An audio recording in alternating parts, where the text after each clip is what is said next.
Previously on the S Talks. How do smart superwomen cope with the overflowing demands of their careers, marriages, kids, and their own personal... Previously on the S Talks. How do smart superwomen cope with the overflowing demands of their careers, marriages, kids, and their own personal fulfillment?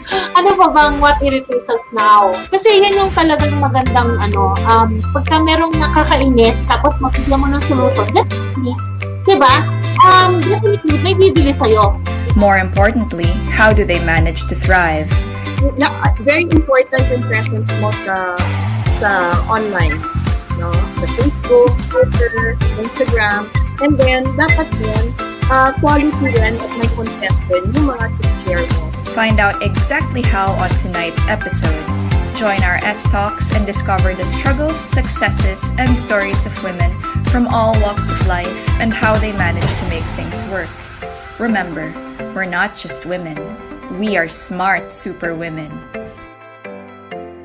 Welcome to tonight's episode.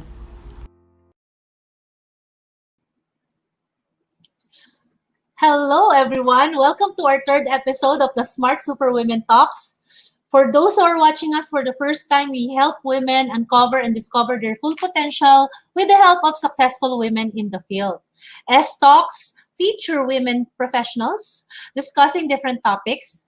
S is exclusive to women, and all our webinars, articles, trainings are created for women by women.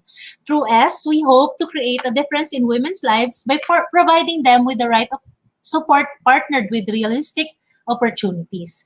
We are live on Facebook and YouTube. So welcome everyone. Please feel free to leave your thoughts and questions on our comment section on both Facebook and YouTube. So last week we talked about what's the best business for you and what factors you have to consider before starting your entrepreneurial journey. So as a recap, you have to ask yourself, what do you love to do, what you are good at, what can generate profit, and what can make the world a better place. Parang yun yung diniscuss namin last week.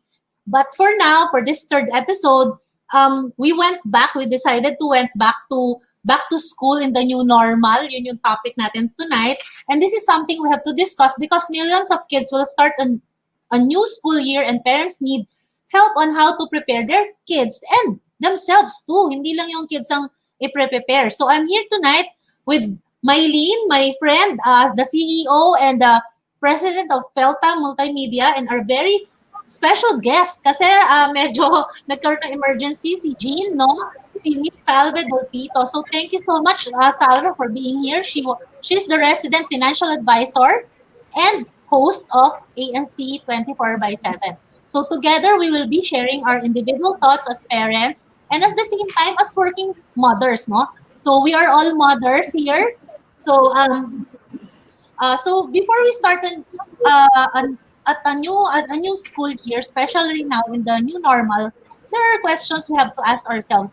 Tapos we will be sharing these questions, and Mylene, Salve, and I will also be sharing our thoughts and our insights regarding these questions. So, Mylene, baka gusto mo ikaw na muna mag-start, no? All right. Okay. Well, what are the requirements? What would be the requirements for children to go online learning? Well, first tip that I would like to give is to have family rules. You have to have that. There should be time for family for you to spend together. There should be time for you to let your child study. So have a quiet time and work time so they can do the studies. And the third is that they should also have rules, which includes privacy rules. You cannot. You have to ask your child not to divulge private information. Even the school of your child should not be put in their social media as much as possible. Wag na. And at the same time, also make sure that you have the right devices also. And as you know that we're going to be fully online, the important thing is also to have stable internet. Because I have experience for a fact that even in traditional or big schools, when they have classes online, only half get to answer the quizzes, the assessment online, because the other half, the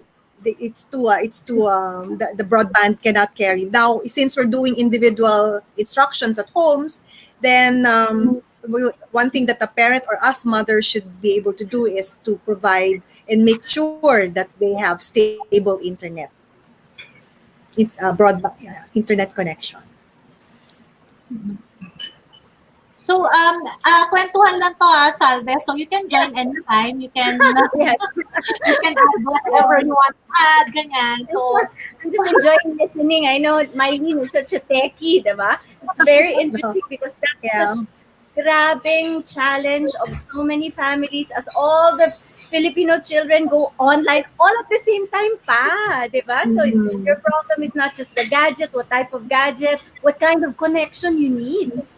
So Yes. I don't know how parents all over the Philippines were trying to struggle with the bandwidth, the gadget. Pwede na bang telepono lang? But if phone lang, how do you manage all of the documents that are going to be shared? I don't know, Mylene, baka pwedeng tulungan mo na lahat ng Filipino moms dyan. Nako, Alam mo, yeah. this morning, parang so my son started school this morning and I saw a meme of a mommy na parang yung mukha niya talagang sobrang nagpapanik. Tapos ang feeling, bakit parang feeling ko ako yung naka-enroll? Oo. Ng mommy stress na. So, I want to say muna na si Mylene, so ano siya, supplier yan ng laptop. So, Mylene, sabihin mo rin para, ba? Makatulong Exactly. Well, hindi, tama rin si Salve. Okay, there are schools. It's not because we manufacture laptops and the tablets and two-in-ones. It's that, but we there are schools who really cannot afford to Yeah. provide, or the parents cannot provide. So we have we have what we call a reimagined schools. We call it reimagined because the students are just using their, say, 4 GB phones, no? At least minimum of 4 GB, so that they have enough memories to cover at least one class. And then, as I said, they need to really have stable internet, because if you're using the phones, you also cannot store. Like if you have assessments, you have to really go on a regular laptop.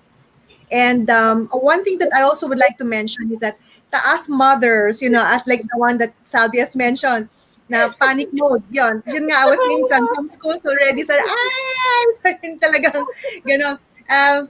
Because us moms, working moms like us, the burden is on our shoulders. No, we are working, we're making sure that we have also the household we have organized or manage our household, and at the same time we have to family care, so make sure that the kids are well and fed and healthy, and then they do their homework. So it's and discipline. One of the issues I was giving a talk about, what's the difference that we will be experiencing since remote learning, is that how do you teach discipline, or how do you instill discipline when it's all virtual?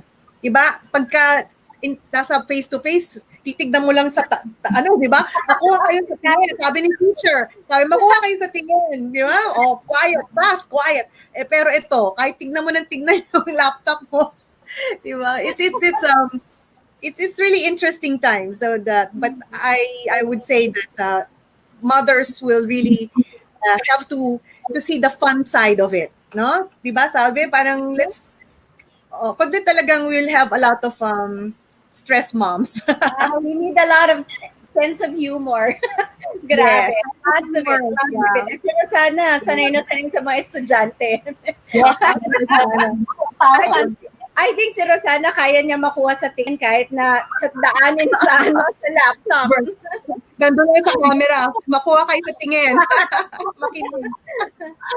Yes. Nakuha niya sa sweetness. Ito yung style namin. Hindi namin tinatakot actually. Mina-mindset muna namin bago namin turuan actually. Pero baka malimutan kasi natin, yung iba hindi mag-online. Yung iba, distance learning ang tawag, yung papadalan sila ng material sa bahay, papadalan sila ng libro sa bahay, and then they will work on their own. So, tapos magpapasubmit sila. Parang yun yung isang matututo na ba yung bata ng ganun? Parang yun yung question, di ba? Kaya individual instruction talaga. Mylene, our friend, si Georgie, she's collecting computers now for UP. They want to give 6,000 computers to UP. Oh, yan, Salve and Mylene, mag-donate naman kayo sa UP. Ay, sorry. Sinabi. Mga viewers natin, mag-donate naman tayo. 6,000 na target nila ipamigay. So, pipiliin nila yung mga batang talagang hindi makabili ng kanilang computers. And then, bibigyan nila. So, ako, magdo-donate ako, and then the others, ibibenta ko sa kanila kasi marami kami extra computers. So, yun yung magbibigay ako and magbibenta ako the same time sa UP. And then, so it has to be a PC or a laptop or a tablet? Pwede kahit alam. Kaya lang i3, tapos merong yung generation, I forgot kung anong generation, pero meron na akong bibigay, kaya ready na ako. And kayo, pwede naman kayo magbigay din. Lahat ng mga by the way, ito na, papadala ko na sa'yo. Good evening sa atin. Good evening din natin sila, si Evelyn, si Resil, Good evening. si Prince, and si Esperanza. So, good evening.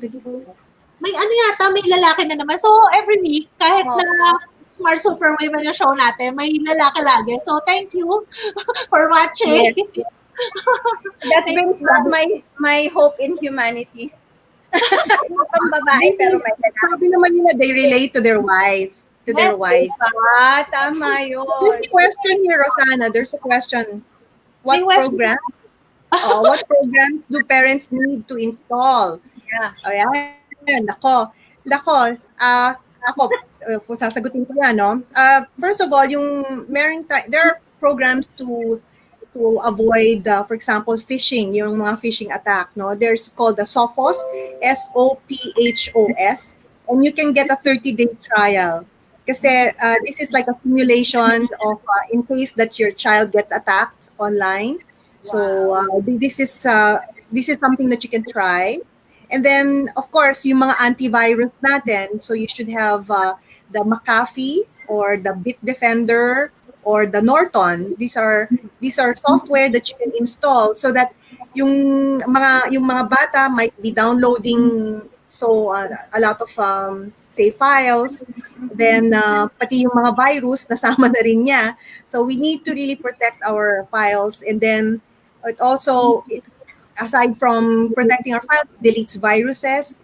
Unfortunately, not COVID. Hindi kasama doon sa virus. But these are really good software. Sayang, wala yung... Oo nga eh. And then also, we have to be able to teach our children to surf the web safely.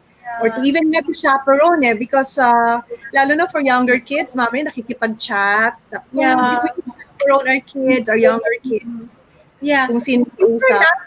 These are not free, no? If you want the full protection, you have to get the paid ones. I mean, you have to get the ones na you have to pay for. Tama ba? Or are there versions? Merong mga konti lang ang protection na free, meron din. Pero ako, I chose to really buy ABG naman yung sa akin. Kasi parang nakakatakot eh. Kasi ito na yung information is this is the information age and dapat i-protect natin information natin, di ba? Kanina, Mylene, nung nagsasalita ka, when you said the phrase, our children can be attacked online, parang, but it's the reality. Kaya it is a reality. It is a reality. Yeah, we were having dinner and then we were just talking about this during dinner time, and we just made sure to say it in very clear terms that no one is safe online. Yes. But we all have to be online because that's the reality now. So what do? You just have to know how to protect yourself, like the ones that you talked about. Software that you have to download to make sure that you're safe. Mga bata ko yung mga anak ni Salve, May, and ang cute. Mabait. Saka meron yung mga sila mabait, Rossana. There are also browsers that has parent control. So that means if you have that browser, like you can use that. I have a question for you, Mylene. Like, since they're all online now, even, I don't know, grade 1, diba? Kasi I did not give Wi-Fi access to children below a certain age, but now they all need Wi-Fi. Do you give it to them 24 hours a day, or is it better for you to say 9 o'clock, no more Wi-Fi for everybody? Yes. Now that's why I was saying that there should be a certain time management in the household. So you can say, okay, so 2 hours say for studying, another 2 hours say for socials, and of course the rest goes to family time. Because if you don't have a structure in your family, especially for young kids, they will just hold on to their device and they'll sleep with the device. They'll go to bed with the device. Diba? And the thing is, you cannot also monitor where they're going.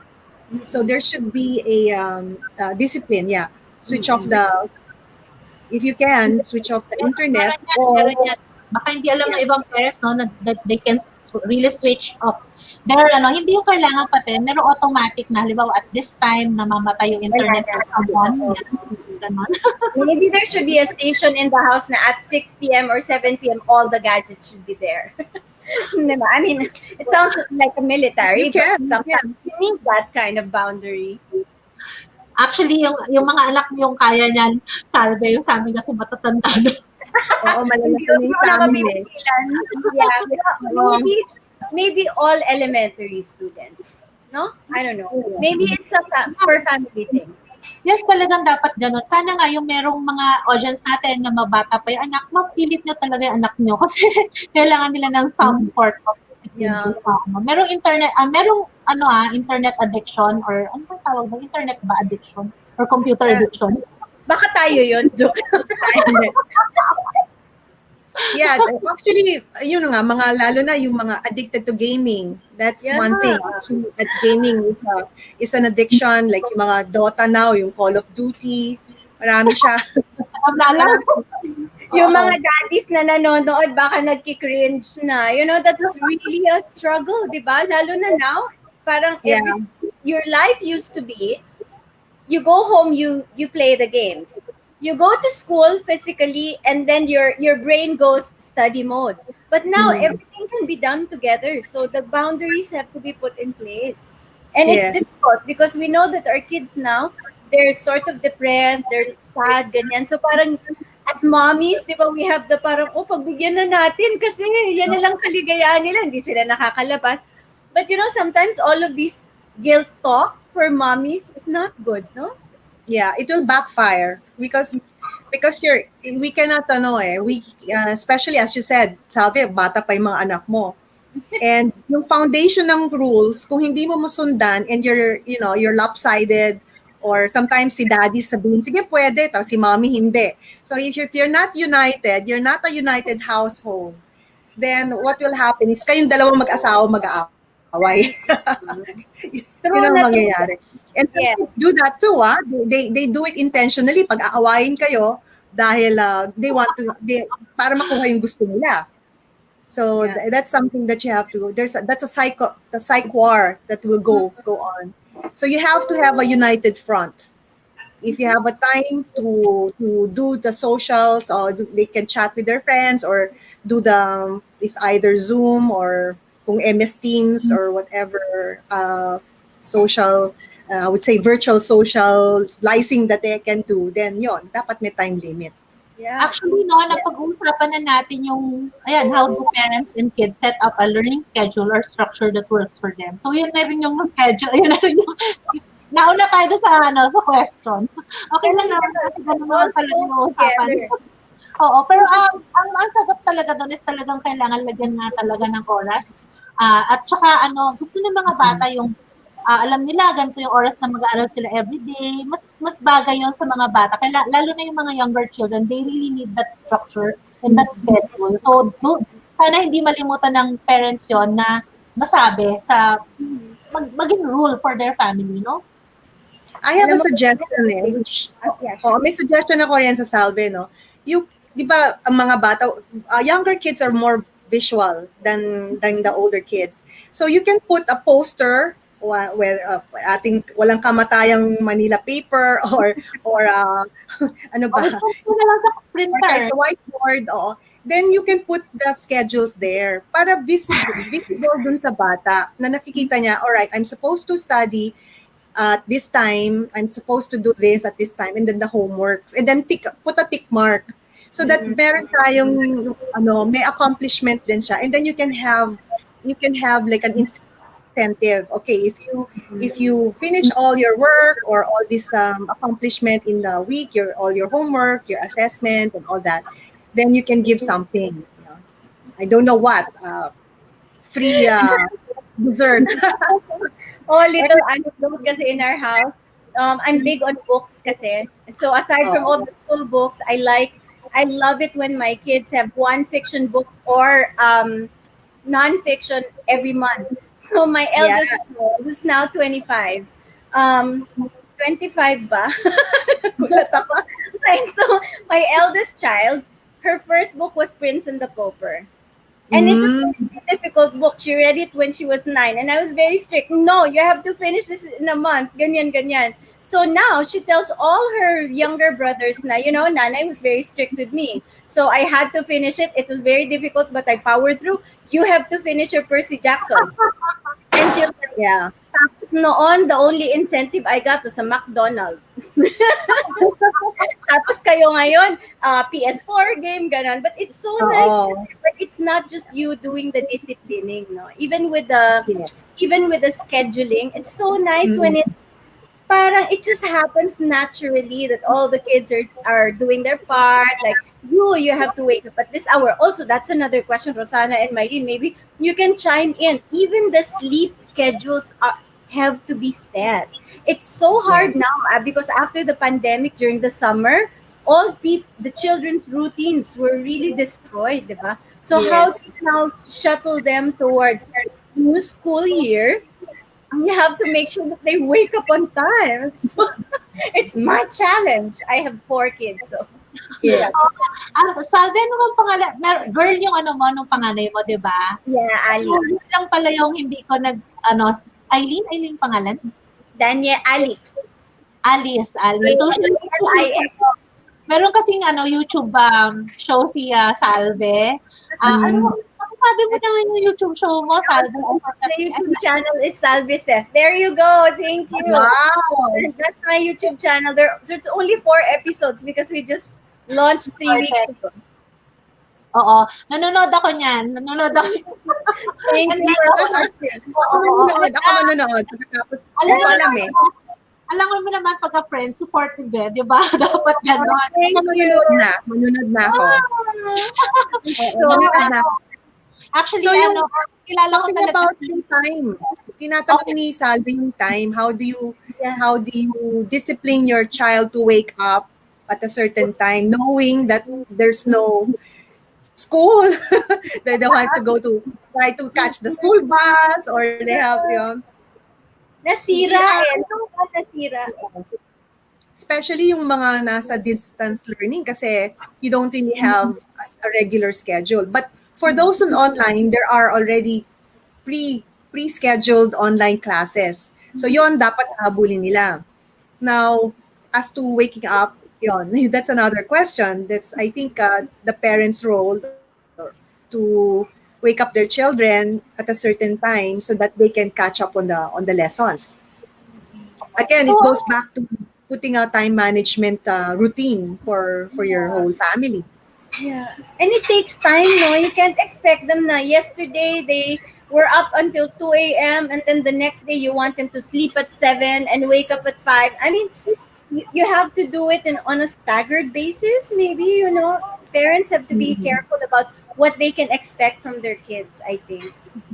Yeah, that's true. So yan, next question na tayo. How do you ensure that your kid is using their parang iba yung question na yan. Di pa natin nasagot yung first eh. Yung before that. Yan. Was the biggest challenge facing parents who are inexperienced with teaching kids themselves at home?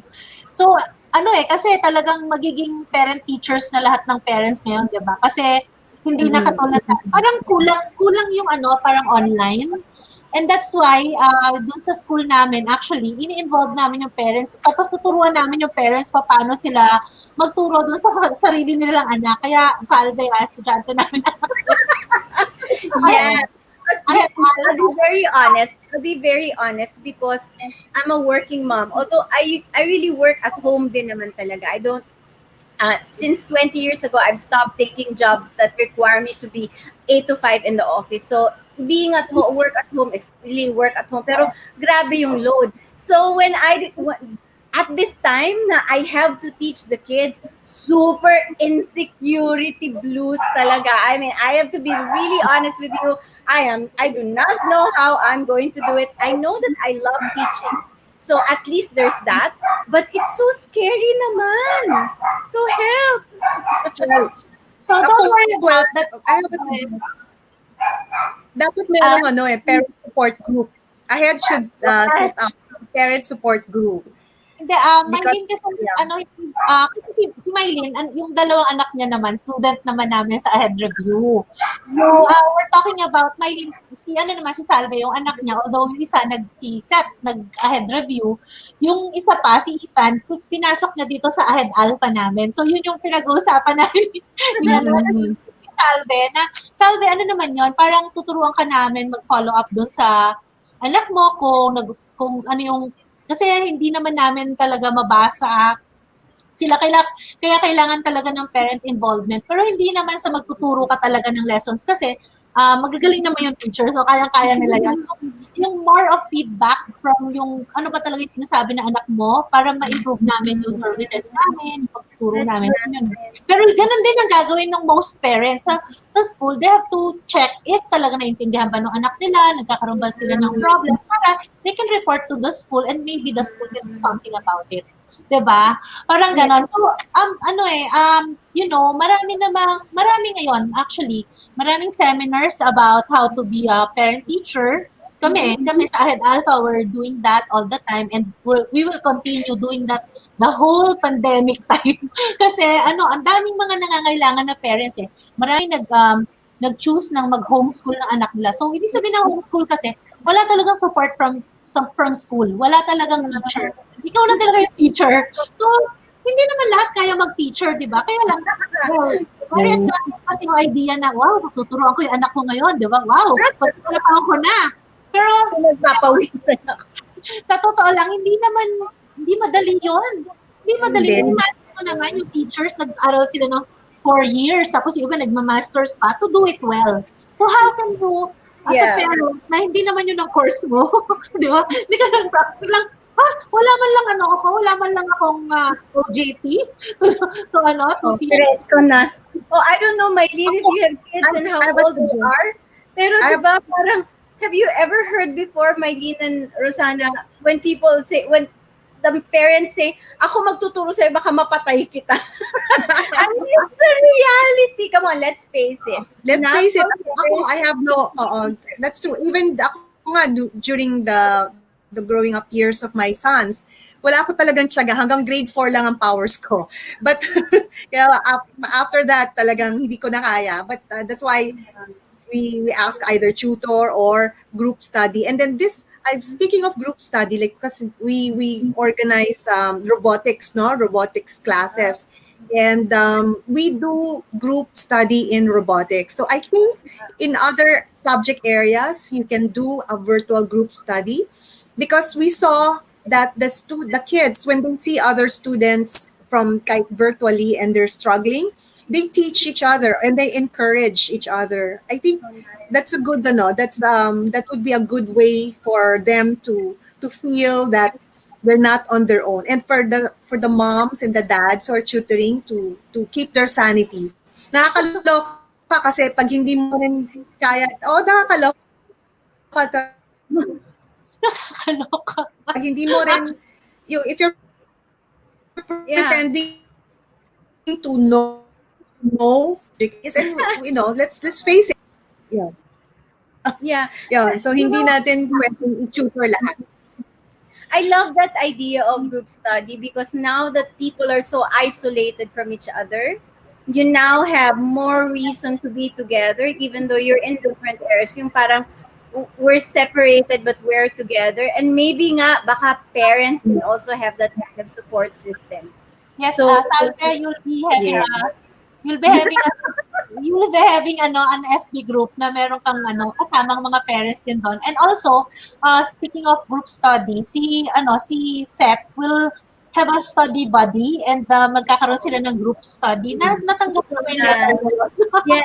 I really appreciate all the help that you're giving to my children. Kasi nga ganon eh. Also, there's this other aspect to parents becoming teachers as well. You know, when we were in traditional school, walang online, there's always the teacher is more, has more sway over your kids than you. Diba? Parang pagdating ng bata sa bahay, susundin nila yung teacher kesa ikaw. I don't know if you've experienced that, but for me, it's so stressful. Parang sinabi ko, anak, ganito talaga yan. That this is how you solve it. No, but my teacher said ganyan. And then it's going to be a struggle between you, the mom, and the teacher who unfortunately is not around and cannot defend herself. And then ikaw pa rin ang talo, diba? So then may answer that, no? Kasi ganito, like kami, di ba, tutorial center kami, and di ba, supposedly, halimbawa, algebra, dapat naman isa lang yung way to teach algebra, di ba? Pero alam mo, iba yung style ng Ateneo, iba yung style ng Poveda, iba yung style ng Lasal. Yes. So, ang ginagawa namin, we have to look at the yung students' notebooks first. Tapos titingnan namin how the teachers doing it, explaining it. Kasi hindi pwedeng iba yung introduce namin na na how to do it. Kasi hindi pwede. Kailangan sumunod sila doon. So sabihin ng teacher nila, hindi ganito gusto ko. Ganito. So, dapat sundin namin. Ganun yung nangyayari. Kaya don't worry about that. Talagang nangyayari talaga. Hindi lang ikaw yun. Okay, Pangalawa, alam mo, nag-survey talaga ako sa mga teachers and principals na kakilala ko. I asked, ma'am, talaga bang mahirap magturo ng sariling anak? Kasi ako, I homeschooled my children. My two younger children. They're 17 and 20 ngayon yung younger children ko. And matagal na parang ilang years ago ba yun? Mga 7 years ago, nag-homeschool sila. And hirap na hirap ako, talagang sumuko talaga ako.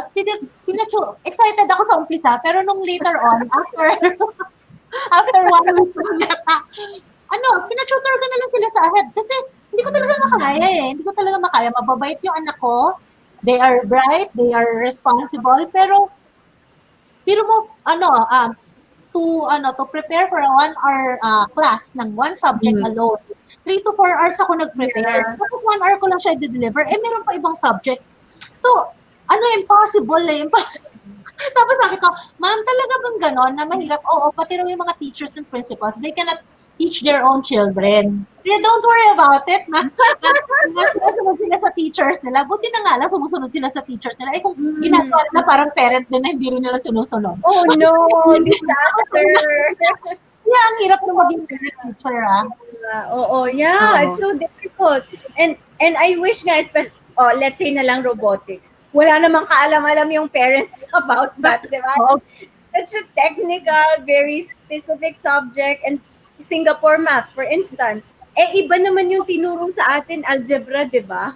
Tapos pag uwi dito, paano ko to aayusin? But I think Singapore math ituro namin kay Ethan, But I think there's some hope in this situation, because now as parents become teachers as well, the learning is not linear. Like the school teaches the kids, and the kids come home and that's it. Now learning is like it's more circular. Like the kids learn from their teachers, and then they come home, and the parents and the children learn together, and everything that they learn together comes back to the school setting. And I think it's just beautiful. I mean, we can do something about it and turn our world into a better place because of the things that are happening. Just make lemonade out of the lemons that we're given. I like your mindset, Salve, kasi talaga you're looking at the brighter side, no? Pero by the way, kasi you asked Mylene how old yung mga anak niya. So, 25 yung isa niyan kasi kaklase ng anak niya isa. 25 to 28. At saka That's your eldest. My youngest is 25. My eldest is 28. Oo. How about you, Salve? Si Blue ba? Ilang taon na ba si Blue? Blue is 11 now. 11 na. My eldest is 25. So, yeah. Yun ang akot nila. Like when my child was had all the hormones of a teenager, I was also dealing with a toddler. So can you imagine? But I don't think I deserve them. They're such great kids. Oo. Parang ang babait talaga nila. I want to meet Blue. Si Seth is how old? Seth is 20. Just turned 20. So sometimes it feels like they're racing me. Like I'm not racing them, they're racing me. And then Ethan is now 16. Wait, tama ba? Ayun, I think I think 15, Salve. Ako pa nag 15. So, anyway, Para malaman lang ng viewers kung from where tayo we're coming from. Diba? So, I don't know kung meron mga parents na young of kids. I'm sure meron. Pero don't worry, meron po akong school ngayon na dealing from 4 years old up to matatanda na talaga. Kaya don't worry, I have enough experience pa rin naman sa kanila. With all sorts of ages, you're amazing. Hindi kasi Yeah. miss ko na. Super mom. Super mom. Super mom talaga. Ay, by the way nga pala rin, I want to say, si Mylene, yung robotics niya, bago mag-start yung alpha, tinanong ko na kagad siya, Mylene, yung robotics mo, lalagay ko na ngayon sa alpha. Wow! Kailan, Fantastic. I have a son who will be very interested because when he was, I'm not sure, maybe 6 years old, seven, he made the, I don't know what it's called, but it's a small computer. Galing. Raspberry. Raspberry. Raspberry Pi. Yeah. He put it on his own, a Raspberry. I think he would be very happy with the robotics class. That's Oo, pero great. hindi ko patiyak yun kasi hindi namin, kasi May ganito yun. pumayag ka na, pumayag ka na. Hindi ko ito yun na yung set na nasa utak ko. Ito yung gagawin namin, ganda.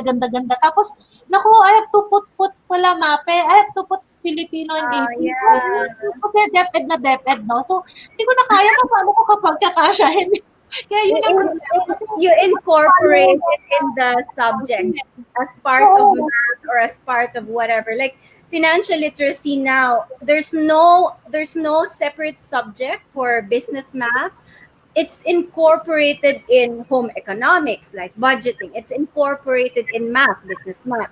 It's incorporated in English because of all the different terminology. So, so you can still meet the DepEd requirements, but meron kang the things that we really need in life. Diba?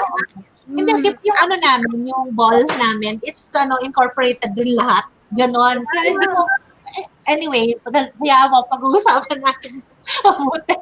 So, next question na tayo. What aspects of, yes. 7, na pala, 41 minutes na tayo. Oh my God! Ang bilis-bilis na tayo.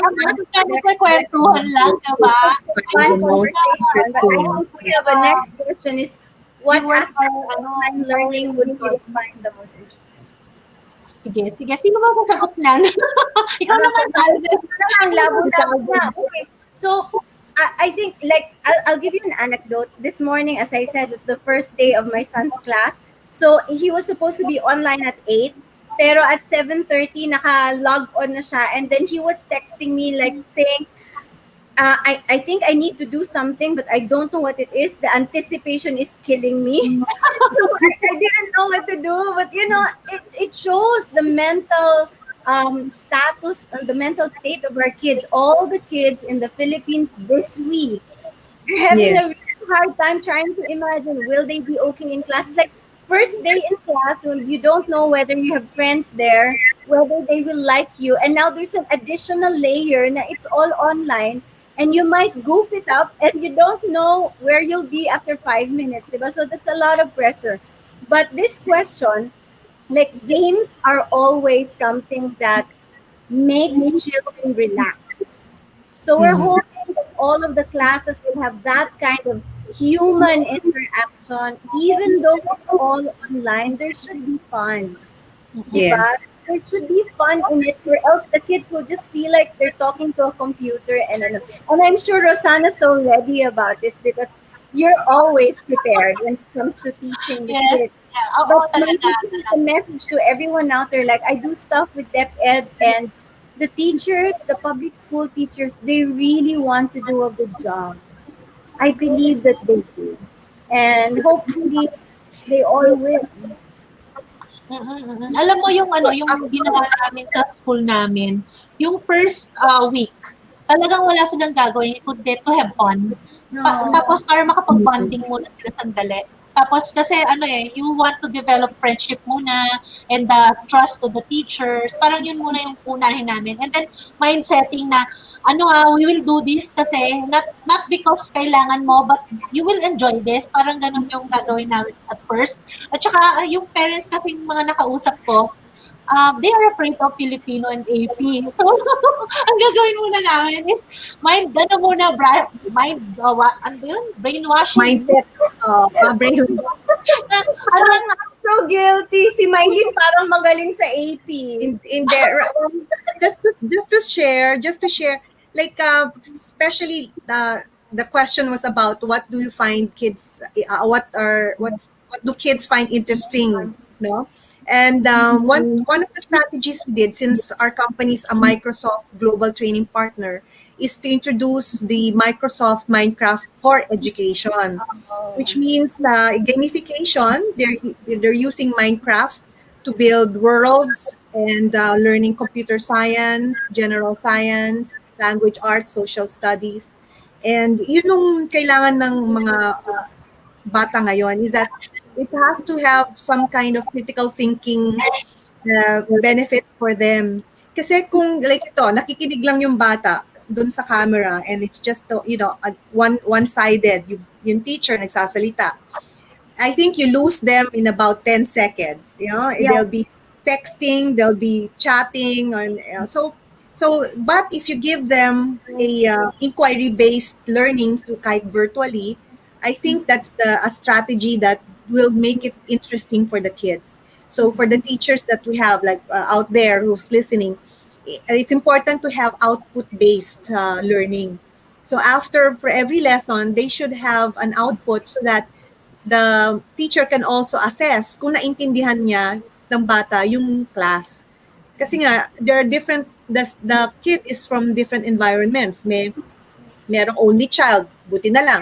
Paano kung anim yung mga kapatid niya, tapos sunod-sunod, tapos nag-aagawan sa computer or nag-aagawan sa, sa mga devices. So it's a really, I think, a good strategy for us to make it output-based. Yeah. So actually meron kaming meron traditional way of learning. Actually halos lahat ng tao, siguro mga 95% ng lahat ng tao ngayon nag-traditional learning. Tayo, I'm sure nag-traditional school kayo. But we still need that kasi gine-gauge tayo dahil sa standardized test. Di ba? UPCAT is a traditional test. ASET is a traditional test. So, kailangan run natin yun. Pero ang mas importante ngayon is makadeliver tayo ng progressive learning, which is critical thinking, creative thinking, analysis. Tapos, dinadagdagan pa ng values. Kasi, paano, parang saan pa yung galing nila kung hindi naman yung values, di ba? Tapos, they know how to care for themselves, their family, the community, the world, di ba? Yung they want to share, they want to serve. Yun yung parang feeling kong pinakamagandang way to teach children now. And I hope na yung mga parents, they can do that too if they plan to teach their children. Hindi yung parang puro memorization. Kasi alam niyo, nag-google na lahat eh. You cannot Google that. Ano ba yan? Google. Diba? Yung critical thinking is important. Develop that, diba?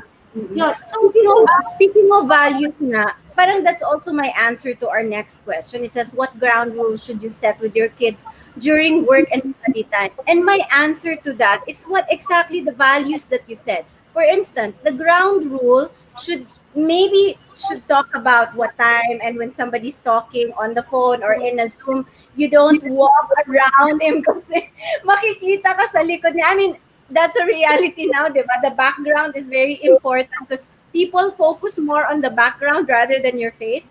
Pero I think ground rule should be more about values. For instance, your ground rule should be respect people's time. So in a physical meeting, you're supposed to be there 15 minutes ahead of time.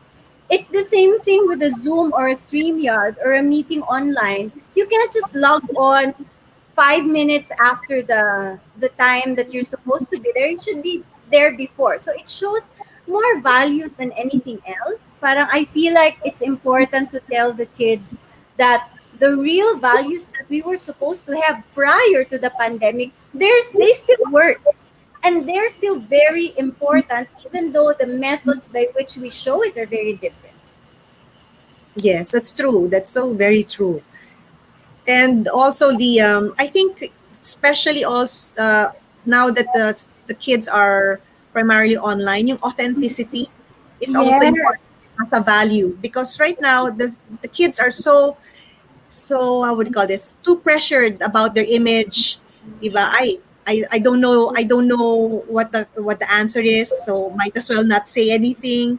But you're not we're not really teaching our kids to assert themselves if they don't know the lesson. So I think authenticity is important as a value, And then we have to also teach our kids to not to be too pressured about social media and what's going on. If they don't understand, then say so, not pretend that they understand, and then have a difficult time, or make their parents have a difficult time, give their parents a difficult time because they don't understand. So tama rin yung sinabi mo na while there is class, whether it's online, or I think even the digital distance learning has virtual learning anyway, virtual classes. So make use of that time to ask questions na hindi na iintindihan. Pwede naman i-chat lang eh. Yeah, Pwede yeah. naman oo, So it's important also, like, we're all going, not all of us have different corners of the room to ourselves, right? So a lot of families are living in cramped spaces.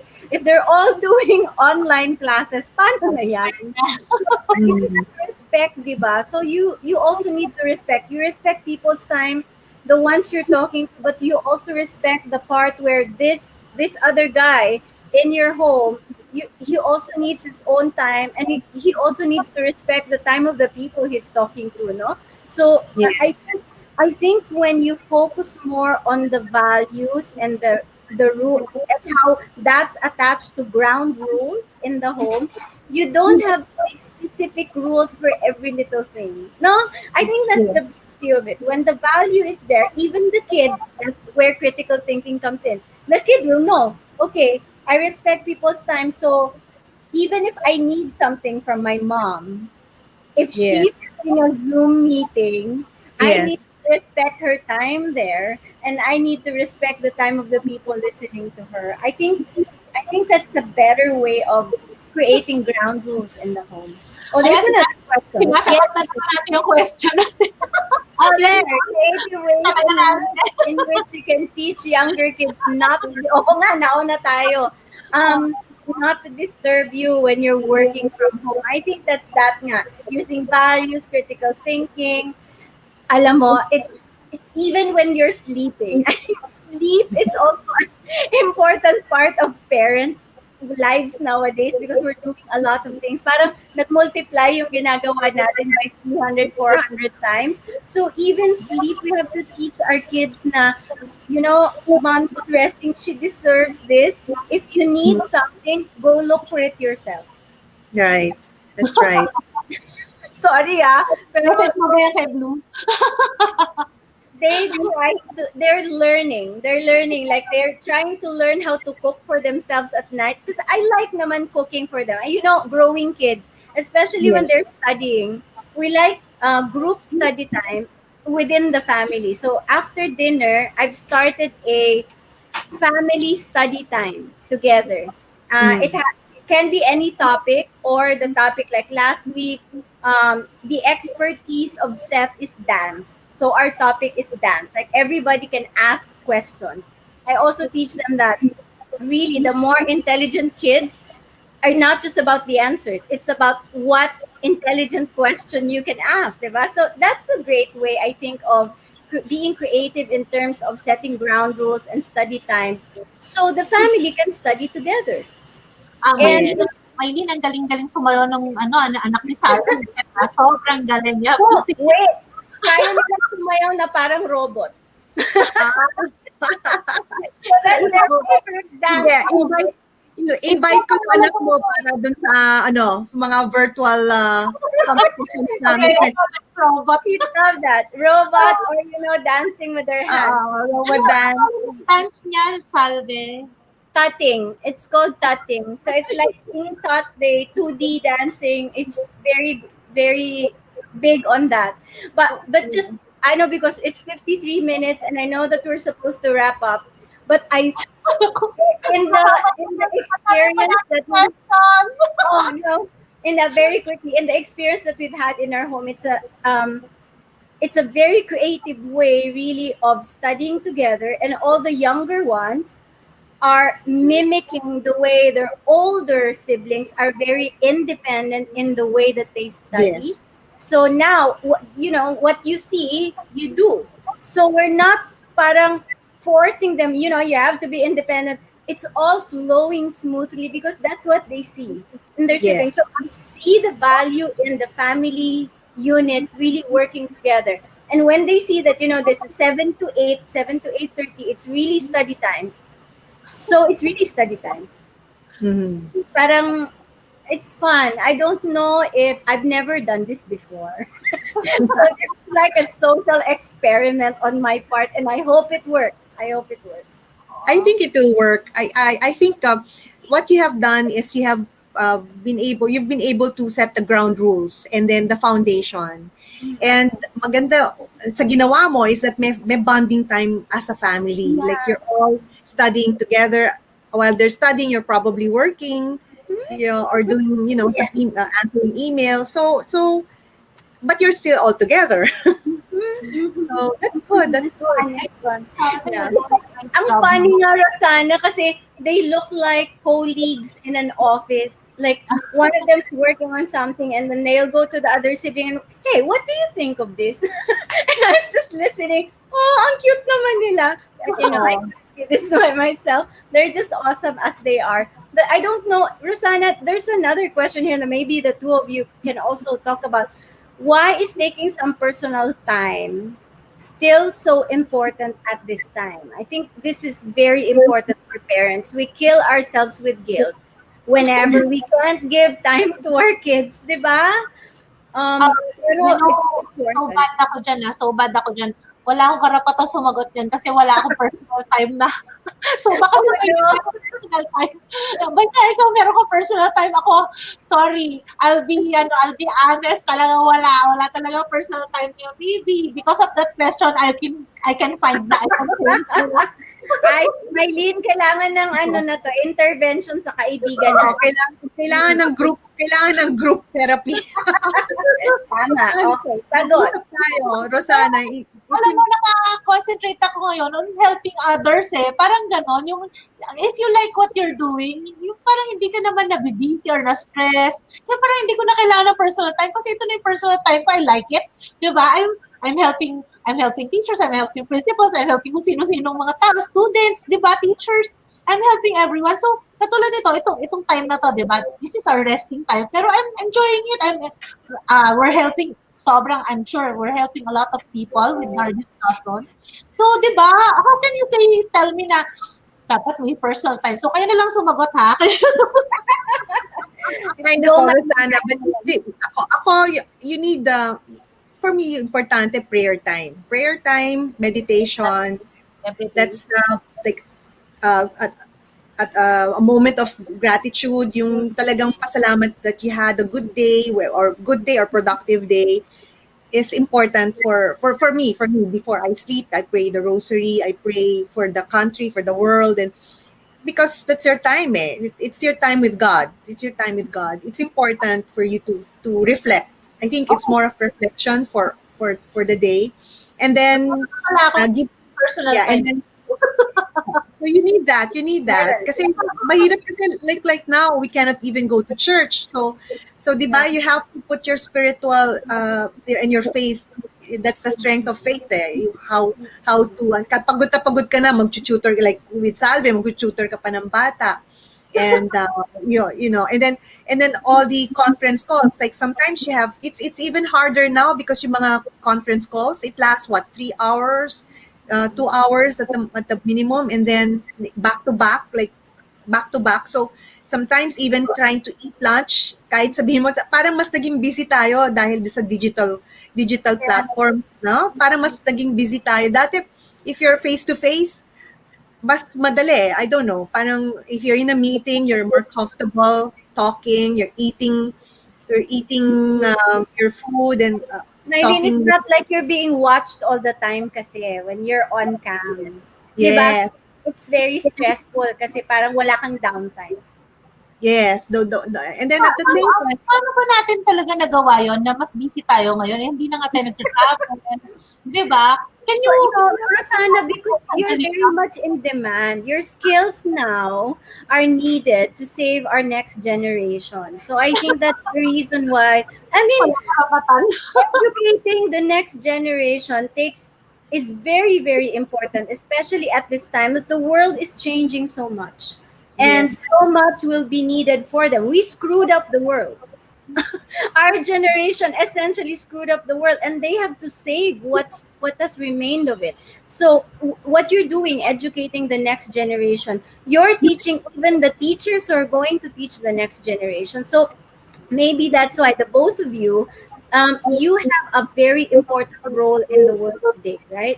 And I know Rossana, ito na yung ate, ako muna ate mo ngayon, papagalitan kita. I know that there's a lot of need for you right now, but girl, wala kang maibibigay if your cup isn't full. So I know that you're praying because that's just who you are.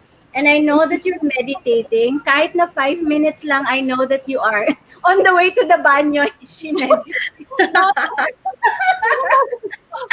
Sorry. Hindi po COVID yun. Hindi po COVID yun. So I know that you're doing it, but you need to give more time to yourself. You know why? All the hours that you're going to give to the people who need you will be multiplied in power if you yourself has power. And the only way for you to have that power is not to feel guilty when you need to be alone. When you Yes. need 1 hour of time just for yourself. Do your, well, Me we can't time. do mani-ped. Me No. Your me time. We can't do mani-ped. Maybe you do your own mani-ped, or you have to kikay tie your hair, or maybe just call someone and talk to a friend. Maybe that's your me time. It depends on your personality, really. If you're like me, I have my extrovert moments, but I have more introvert moments. So my me time is my book reading time. And every day I spend from 4 to 8 a.m. just studying books and doing my journals. And I need that.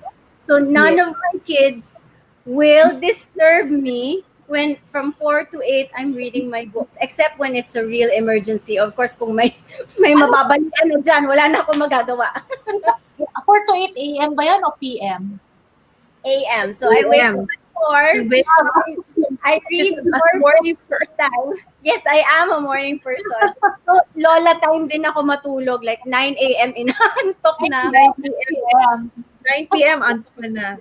Yeah, but to each his own. I think each person, hindi naman lahat ng tao mahilig magbasa. Like I'm really a bookish person, so I like it. I don't have to talk to people, but I feel like I'm in people's lives. So that's the way I manage my own anxiety. I just read books. So 4 books at a time, 1 chapter each day, and then I journal everything that I learn. So it's my me time. Parang ganyan din ako. Girl, you have I can also add for all our viewers that one of the challenges that we're facing is that for always in the house, inside the house, how do you become physically fit? magtatago na ako. That's a challenge. Ang sexy eh. Okay, I know. I suggest like you do like either sit-ups, or I have a friend like she's based in Vancouver or Toronto, and she offers free Zumba classes. And we asked, she's a high school friend. We join her in early morning, 6 o'clock Manila time. Wow. But then, right. But it's Zumba. I don't really like Zumba, but the thing there is like my point is that we have to try to be to have an exercise regime inside physical routine inside the house, whether it's just sit-ups or just carry wrist weights and all that. Kasi especially like our age, over 50, you need to strengthen your muscles, and you have to have some cardio, something, or going up and down the stairs. So that's also can be part of your me time, being physically fit. Also, the camera make us all look fat, so we cannot get fat in this pandemic period. Yes. Wow, but this has been such a fun discussion. I mean, it's my first time and I feel so welcome. Thank you so much for having me join the conversation. Parang ang tagal na nating magkakaibigan. But Oo nga eh. I have yet to meet you, Salve. So see, I have a new friend. thank you. Yeah, I Thank have you yet, for I have yet to meet you. Oh, there's another question. In what ways does getting enough rest make you a better parent? Oh, may pahabol, Rossana. Ayan, mag-rest ka daw, girl. Rossana, mag-rest ka daw. May sasabihin ako sa inyo, I have awesome staff. Na-meet nyo na yung iba, sobra, di ba? Di ba, lagi ko pinagmamalaki, yung mga teachers ko ay cum laude, magna cum laude, and summa cum laude only of UP Ateneo Lasal. Pero now, pati staff level na-meet nyo na, di ba? Puro, ang tawag ko nga sa kanila honors class, kasi puro sila nasa honors. O nandito ngayon si Welwel, summa cum laude yan. Magna cum laude, iba, ilan ba yung magna cum laude? 4? Tapos cum laude yung iba. So, paano ka naman hindi ma-inspire mag-work kung ganun yung mga kasama mo sa trabaho? Di ba? Parang they inspire me. Ang dami ko inspiration, di ba? Yung mga estudyante, ang gagaling. Alam niyo ba yung mga estudyante ko ngayon, 41 years old na, yung mga first students ko. So, yung mga anak na naman nila yung pinapasok nila dito sa AHED or sa Alpha. So, wow, sobrang nakakatuwa yun. Di ba nakakatuwa yun? Kasi binabalik nila. Ibig sabihin, they believe na nakatulong ako sa kanila. Mylene, pag nagkaasawa yung Oo. I'm sure Sa'yo yung mga apo ko. Sa'yo yung mga apo ko. Wala kang mag-aalala. Grabe. Parang ang bata mo pa para magkaapo. 28 na yung eldest ko, pero hindi. Malapit. Hindi pa pwede. sobrang Ayaw. In denial tayo. super sexy. Pero yun nga, No, wait. But Rossana, don't change the topic. Don't change the topic. There's a question that has to be answered. You have to Question- commit. Before we Oh. end this session, you have to commit to getting some me time and some rest time and some exercise, both of us. And yan pa, quick ways to cheer yourself up or pick yourself up. Wag chocolate. ako laging food lang at saka chocolate eh. Sabi ko na nga, Mylene, help. Hindi ako buko juice.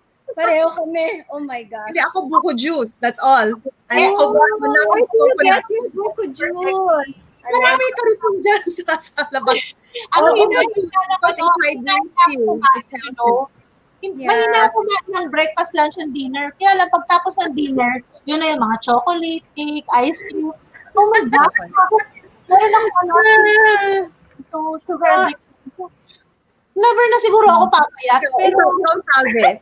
Wait, no, don't say that. Kaya natin to, girl. Ako never natatangkad. Okay? Never na ako tatangkad. Pero may pag-asa pa akong pumayat. But I think we have to be mindful. Kasi if we teach mindfulness to our kids, we have to show them also. Now, we're mindful even about the way that we eat. Kasi when they see us they see that we're serious about staying fit and healthy, which is important in the pandemic, by the way. I'm talking to myself. So when they see that we're serious about it, then they will also be serious about making themselves eat gulay, diba? Drink the buko juice and taking all the vitamins and minerals that we need. So very, very interesting conversation. I mean, it looks like we're all talking about so many things, but in the end, diba, parang it all gels together to show parents exactly how they can deal with the current situation on going back to school. And there's another question. wait, I want to say lang na, I always ask myself, all these years, sabi ko, napaka-discipline kong tao, ayos na ayos ako magplano, lahat ng plano ko natutupad. Bakit kaya sa weight management, hindi ko talaga magawa? Lagi kong tanong yan, every year. Bakit kaya hindi ko talaga magawa to? Samantalang lahat talaga nagagawa ko. Sobrang proactive ako, lahat na lang ng ang galing ko talaga magtrabaho. Why is it na pagdating sa sugar, talagang talong talaga ako. Mylene so excited to answer. I think just really, okay, go Mylene. Which activities? No.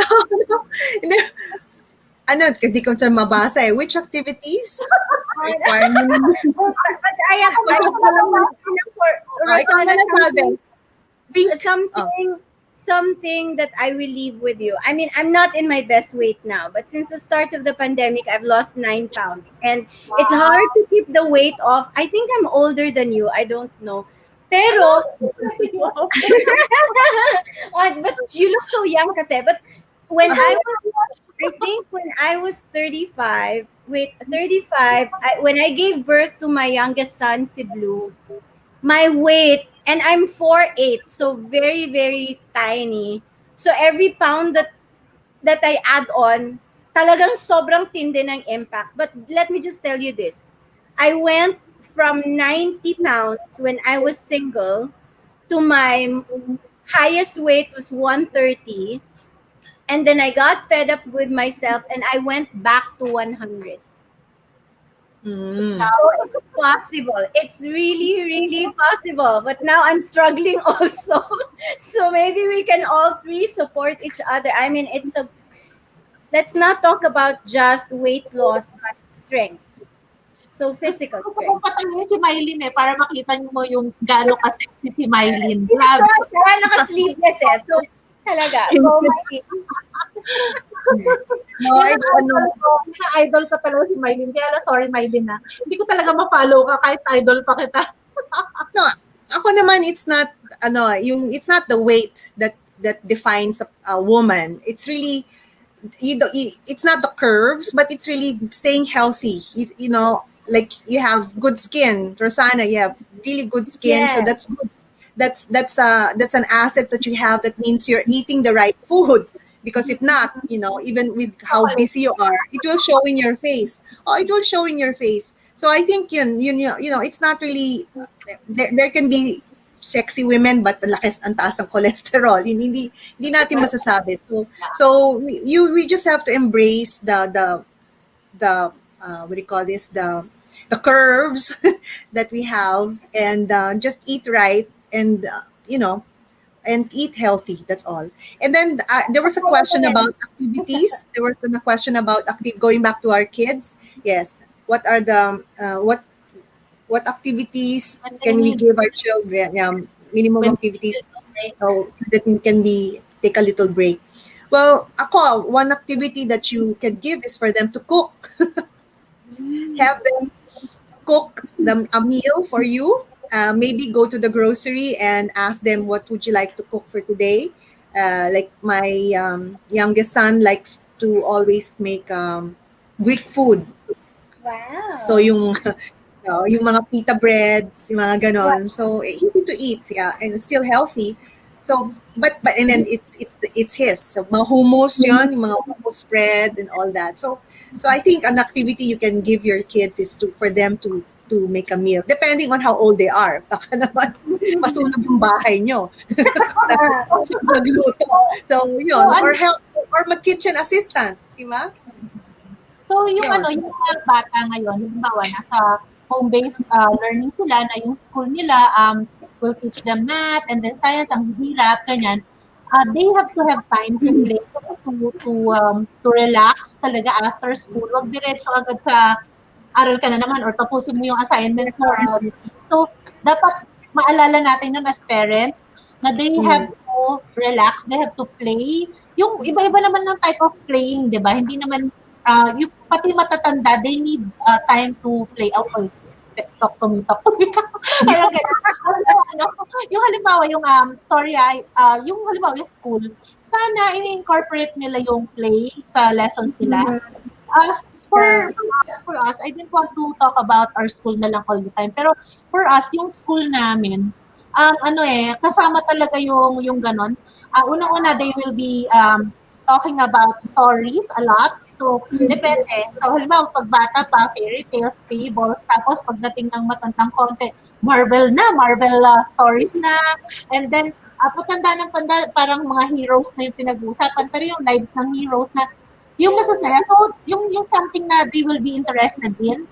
Tapos, meron rin silang mga iba't ibang projects or activities na hindi yung by their own, kundi kasama yung teacher nila. Kasi, di ba, ang nakukonsumi lang naman yung mga bata sa school is yung assignments, projects that they're doing on their own, at saka yung test. So, yung mga stressors na yan, tinanggal namin doon sa school namin. para they will just enjoy learning. They will learn more pag that they're enjoying. So yan, phenomenon-based learning, yung gagawin namin yan. Activity-based learning, gagawin namin yan. And then story-based learning, yung from this story, ano yung matututunan natin. Halimbawa, si Spider-Man, for example, kasama siya sa mga lesson plans namin, ganyan. Halimbawa, ano yung mga values ni Spider-Man? Ano yung mga values nitong mga kalaban na to? Ano yung values ng lola ni Spider-Man? And ano yung lola, tiya pala yun, ano? Tapos, ano yung trajectory ng talon niya? Ano yung course ng suntok niya? Yung mga ganun yung pag-uusapan. So, nagmamat na. Mamaya may science na yan. Kasi, di ba, sila, nung nakagat siya ng spider, is science. May science, di ba? Yung mga ganun. So, may science, may language. Sa isang subject ko, naghalo-halo siyang ganun. Pero, gagawin namin so fun that hindi mahalata ng mga estudyante na nasa school sila. In fact, para lang pumasok sila sa school para makipagkwentuhan, to learn. And ang gusto lang talaga namin is they find that learning is fun and they can do lifelong learning. Yung pamatagalan to. And they realize that after school, after ng classes namin, they can still find ways to learn outside. Para sabi namin, na-extend natin yung learning nila outside. So yun muna yung gagawin namin. So gagawin namin para yung longer learning nila will make them find spaces or opportunities to learn on their own. Yun. Tapos, and they enjoy learning, they love learning. Yun yung mas importanteng ituro sa mga bata than yung math science agad na mahirap. Alam mo naman, ako taas ng standard ko sa mga bata kasi ito pass UP Ateneo Lasal. Pero, pagka ganito, kailangan turuan mo munang to love learning and to how to learn, yung mga ganyan. So yun, kaya sabi ko sa inyo, hindi ko sila pinandiditatan ng mata. Hindi na pinandiditatan ng mata. Kung hindi, kaya nila gustong gano'n kasi gusto nila yung sinasabi ng teacher. Yun yung yun yung pwede ba ako mag-enroll? Ako po, gusto ko mag-enroll. I mean, if learning is that fun, di ba? Parang so fun to go back to school. Sana si Blue guys, si John namin yun. I wish we had that kind of schooling when we were young. Dati very autocratic yung Now, maganda yung sa because a different kind of more innovative way of teaching talaga. And that's really the way to connect to the especially the Gen Z, Talagang digital natives talaga yung ngayon from birth. Ay, by the way, anak, kasi ang dami ko naman by the way. Kasi yung iba kasing parents, nag-ano pala sila, nag-worry sila, paano ba matututo yung anak ko sa online, di ba? Parang hindi nila masyado gusto yung online learning. Pero nakakalimutan nila, Gen Z yung mga anak nila. Sila lang ang hindi matuto automatically online. Pero yung mga anak nila, Gen Z, nabuhay yan ng Gen Z. Ibig sabihin, they learn, they interact, they know how to find information online. Kaya hindi to unfamiliar grounds. This is their ground. This is where they will thrive. Kaya tuwan-tuwa ako na naka-online kami finally, no? Yung I had tutorial review, yung review namin. Dati, akala nung mga parents, baka hindi matuto yung mga anak namin dyan. Mas matataas ang scores nila. Mas natututo sila. Mas magaling sila ngayon. Doon sa review namin, yung UP Ateneo Lasal, Salve. I think na bagay sa generation ngayon itong online learning. So I'm so happy, no? Kasi at least nakita natin na pwede pala. Nakita ng ibang parents, pwede. Pilitan Kasi wala choice. Hindi makapunta sa school. So, yan. Tatapusin na ba natin talaga? Ang hirap na show, no? I think that's a great way of ending. I think that's a great end note that we can leave everybody who's watching. Na everybody's so scared, but really there's no way forward except to trust. Parang yung hashtag na tiwala lang. Yung parang tiwala sa mga anak natin that they'll do better. In fact, my closing message, I'll go ahead na because I think we're about to end. I think humanity is on the cusp of something really big here. That even as there's so much darkness outside the home, this is our chance to light up the inside the home. And the way to do that is really to continue to be a great family unit as our kids are trying to learn different ways to understand what the world outside is doing. Of course, always naman alam natin yan, diba, that education is the world's way of teaching values, teaching critical thinking, teaching our kids how to be human beings and the kind of human beings that really can change the world where we stand. So it's up to us, really. I mean, this pandemic, it's an external factor, right? Whatever the government does with it, whatever Bill Gates is doing with it, whatever Trump is doing with it, that's not something that our kids can control. But what we can control is what happens inside our homes. And it's our mandate now as parents to really make sure that we emerge from this, not just survive, but we emerge stronger and better. Because really, after this pandemic, it's a different world. We need to prepare them for that. Yeah, well said. Very well said, Salve. That's great. It's your turn, Really Miley. put that in your journal. Put that in your journal tonight. Oo nga. Sino bang sunod? Sinong sunod? Message for parents pero Mylene and the closing. Alright. Pero Okay, ito, next. ano, Okay, kasi tell yung host. about your show. Okay. Well, okay. yeah. Ako very short lang. Ako very short. Ayan, kay Salve. Right. Watch your Okay, Turn just YouTube. I will. yeah, Tonight. please Really subscribe, show. everyone. For those who are listening, in this YouTube channel, you'll find all sorts of information on surviving these difficult times. It's not just financial information, really. It's how to live a better life. So, I hope you'll survive. Of course, we'll all survive. I hope you will Dapat subscribe. ako lahat tayo will survive. Subscribe. Really survive. I hope you will survive. Subscribe. I hope you will survive. I hope you will subscribe. See, Okay, ano, ako, short lang. si Salve will have a course with us. We'll do financial literacy course with Smart Super Women na they can Yes. subscribe to and parang enroll to Mylene if you nasabi ko na sa kanya actually. Tsaka I think I told you Sure. in Mylene I want to invite Salve for to talk about financial literacy. Kaya talagang nauna lang siya sa atin. Nauna. Oo nga. Nakalista na siya. Thank you, Salve, for yes.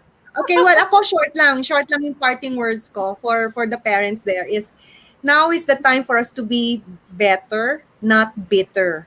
You know, tama rin yung sinabi ni Salve. It's really for us to use this opportunity to be a better family and to be a better mother to our children, better wife to our husband, and to be better businesswomen. It's really a test of faith and a test of our perseverance. So, kayang-kaya natin to. We're all natural multitaskers, and we've gone through giving birth to our children. So this is walk in the park.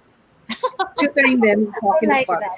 All right. Okay, so I'd like ako rin promote. We're now training. We're now doing trainings for the Philippine Robotics Olympiad, the 19th. So I'm on my 20th year in introducing robotics in the Philippines, and only for a minimal fee of 5,000, we can train your child to be part of either the elementary, junior high school, or the senior high school. And these trainings are done through virtual robotics. And it includes also the virtual license that will be used. The participants of the Philippine Robotics Olympiad will also have the opportunity to represent the Philippines in the World Robot Olympiad finals, which will be hosted by Canada, where we have 80 countries competing. And just to mention, I am the World Robot Olympiad Ambassador. So I hope that if you're interested, parents, you want your children to be scientists, inventors, and engineers, I think robotics would be a good track for him or her. Wow. That's it. Galing, Yeah. galing no? Salve, no? Galing. Grabe, Talagang so impressive. talaga. So lang, 5 years old pa lang ako para nadaanan ko lahat ng yan. Oo nga, sayang. Anyway, thank you so much to you two. Sobrang nag-enjoy ako talaga tonight. Sana yung mga audience rin natin nag-enjoy, ano. I'd like to take this opportunity to say hi to and thank you for watching, no, Miss Kay. Kanina nagkaroon kami ng conversation sa vlog niya, Mama Academy.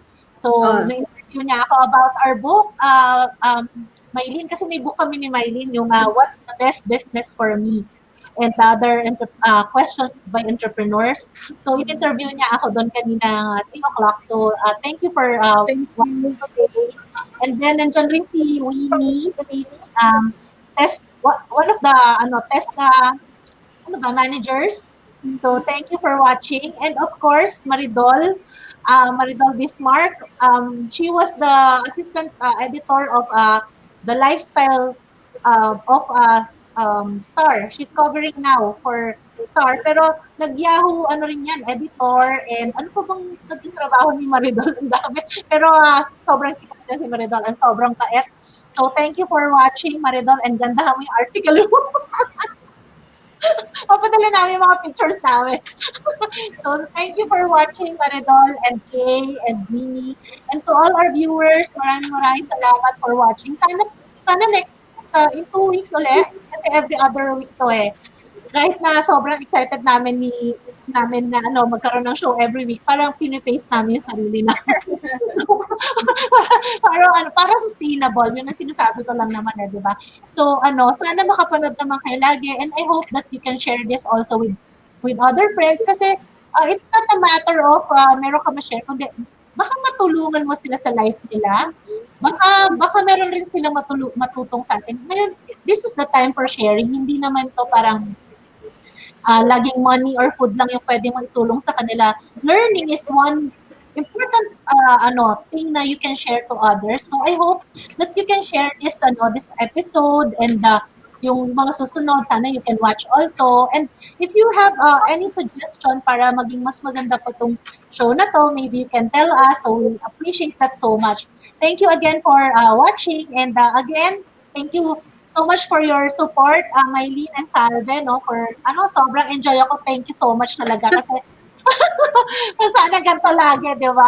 Yung enjoy din tayo. And then, this webinar is just a part of our series featuring different topics across all our channels. So, we have so much in store for everyone. You can visit all our social media pages and our websites to know more about this. Tapos yung website namin, www.smartsuperwomen.com, will help you paano ba mag-open ng business, paano ba mag-marketing, paano ba yung finance ko. Lahat-lahat nun, inaayos namin siya para maging helpful to everyone, yung mga magbubukas ng business or nag-iisip ng business or gusto nila mag-grow yung business nila. So we also have a head podcast available on Spotify. And thank you so much, everyone. Maraming salamat. Remember, we are not just women. We are smart Super women. Wow. Thank you. Maraming salamat. Bye. Smart Superwomen is all about women who live each day with unwavering passion and want to make a difference in the world. Whether as an entrepreneur, a career woman, a parent, or all of the above. Through our content and our bi-weekly S-Talks, we help women come together to uncover their full potential, discover all the right opportunities, and to uplift each other in the process. For more information on how you can be part of this wonderful community, follow our official Facebook page and visit our website at www.smartsuperwomen.com. Stay tuned for more talks, and remember, we are not just women, we are smart superwomen.